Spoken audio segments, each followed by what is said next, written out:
In this video, I'll show you how to create an automatic lighting system with microbit. L consists of turning on an LED lamp when the room gets dark and turning it off when it doesn't. So you'll need the following hardware components: microbit card, light sensor, 220 ohms resistor, red LED and connecting wires.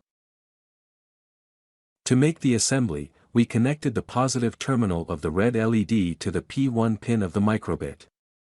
The negative terminal of the red LED was connected to the GND pin of the microbit. The DO pin of the light sensor was connected to pin P0 of the microbit board. The VCC pin of the light sensor was connected to the 3.3 volt pin of the microbit card. The GND pin of the light sensor was connected to the GND pin of the microbit card. This is the MakeCode program for the automatic lighting system.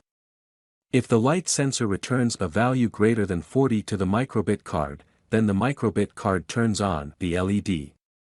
If not, the microbit card turns the LED off.